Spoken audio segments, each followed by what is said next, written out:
What's up, y'all? This is GM Raven. I wanted to show y'all a cute tactical trick here. It's more of a gamble, not really a trick because tricks are supposed to work. But this is a cool gamble. You're going to see what I mean. If you want to go to the casino, feel free to use this trick. This is the famous knight g5 position in the two knights variation. I would bet everyone and their grandma has seen this. The idea is white wants to take on f7 and get a really nice fork here between the queen and the rook. And black normally plays d5 here. But, you know, d5 is for solid players, for straightforward players, for people who take their milk with coffee, and their coffee with milk. Instead, though, we're going to go straight for it. Knight takes e4. We don't care about the threats. We don't care about the knight. We don't care about much of anything. You could call us a nihilist. And this position is quite cool. I remember when I was looking this before, you know, I am a grandmaster. I don't mean to toot my own horn, but in this type of position, I couldn't figure out what to do as white. People have played this against me in Blitz, and I didn't know what to do. At the end of the video, we'll get to the refutation. I would bet you can't figure it out, though, because I couldn't, and I'm an arrogant grandmaster. Instead, let's first look at what happens if white messes up. Knight takes f7. Now, if you look over here, I actually got the database open. Knight takes f7 is the most common move, and that's a sign that our opponent is going to fall into the trap. He's come into the casino, and he's already lost half his chips. We'll play queen h4.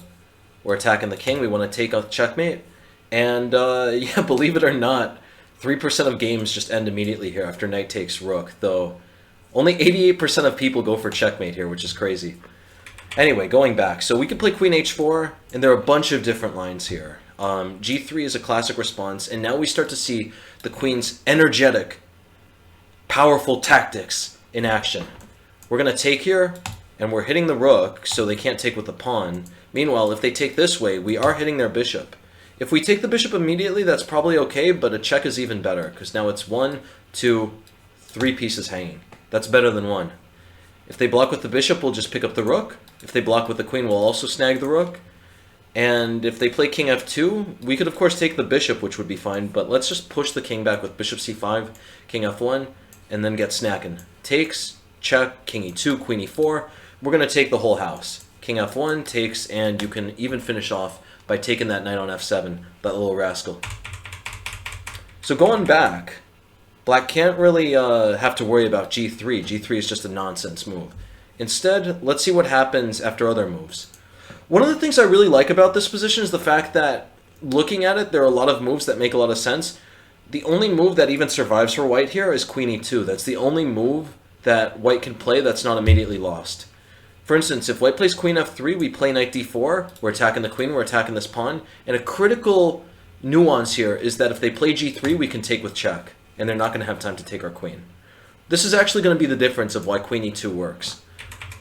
So going back, though, after knight d4, if they play queen d3, we're attacking this, and they had to defend it. We'll just take here, king d1. And now we have a very classic move. This is a good move. It's a move you want to show your neighbor.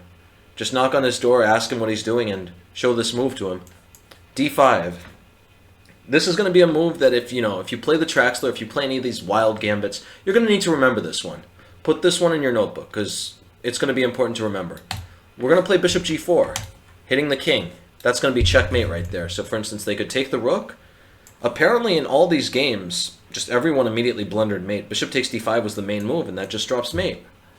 They could block with the queen. That's going to be the end of the show, though. Takes, takes, and this is over. A lot of games have happened, though, in this. So anyway, going back, so they could also castle here. Looks good, right? Nope. Mistake again. Knight takes f2. If the rook takes, we're playing bishop c5 with a big pin. That rook is in the crosshairs, all right. Queen f3, we can take on f2. And, sorry, no, take on f2... No, I got that one wrong. Y'all gotta forgive me. No, queen f3, we do not want to castle here.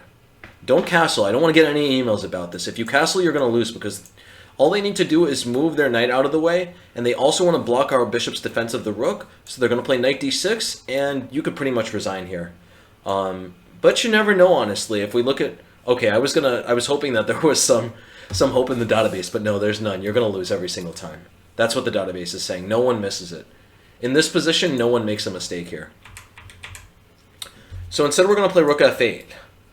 We're saying no thank you for the bishop x-ray on g8. And the idea here is that we're still attacking the bishop. That's been hanging in the air the whole time, but there have just been so many other things we had to deal with. And if they defend it with d3, now we can finally cash out. We're going to take everything on f2. If we took here, we could get 2 pieces for the rook. Very good deal on the market, but even better is just getting a free piece. We're going to play knight d8 and use this pin to get the win. So what else is there to really cover? They could technically play queen e2. I don't think almost anyone is going to do this, though, to be honest. Like, they got to be using a computer or something. This is some high-level stuff. Knight d4, we're hitting the queen, we're hitting the pawn. Queen d3 again falls to that same thing. They could play g3. Really sneaky computer move here. Takes, takes. I probably shouldn't call this a computer move because, you know, technically it has been played, but it's only been played 1,300 games out of how many?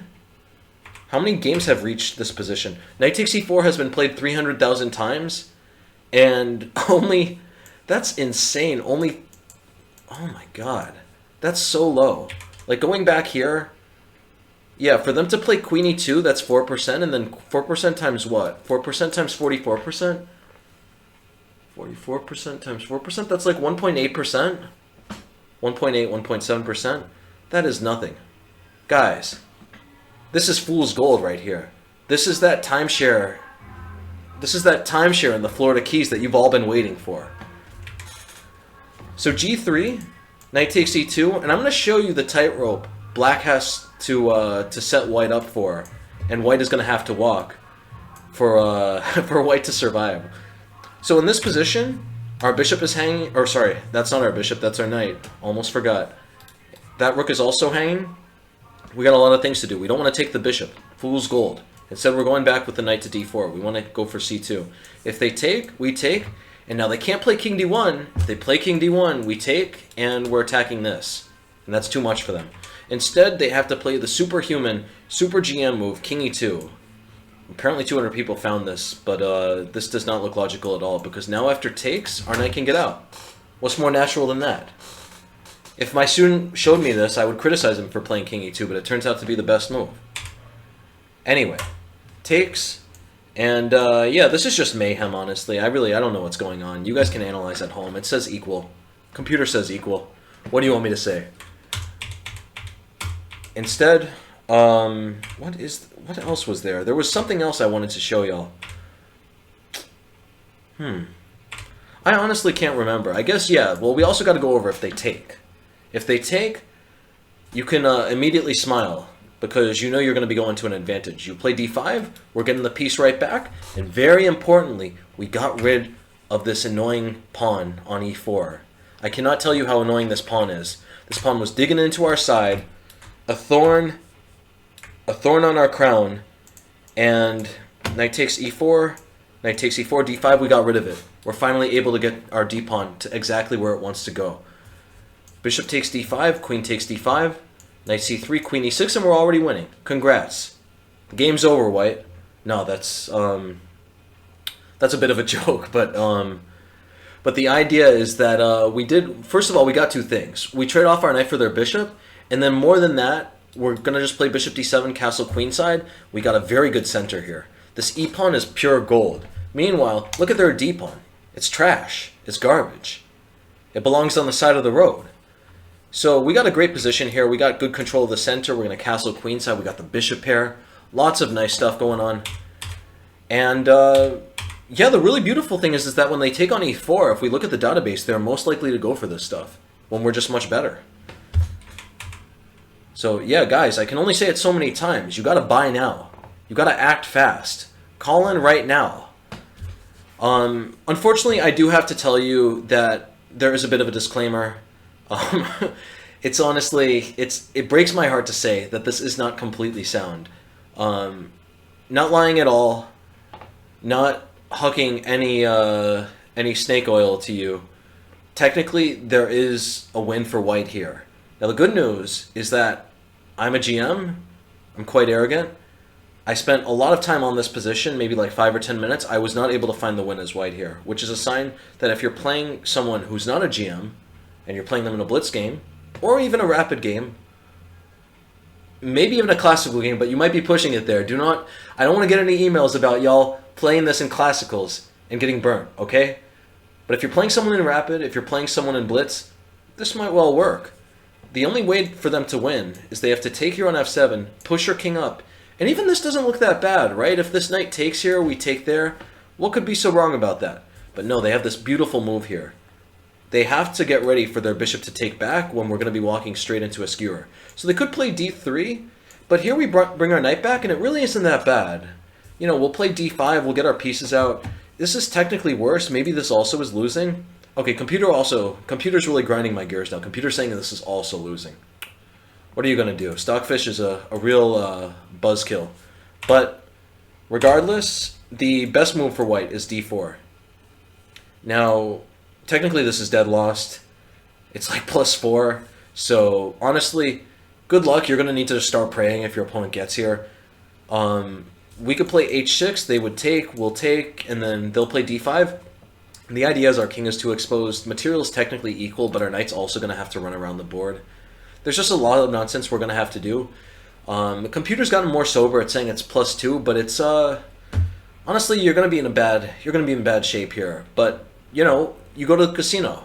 This is what the casino is all about. Is your opponent going to find this? I don't think so.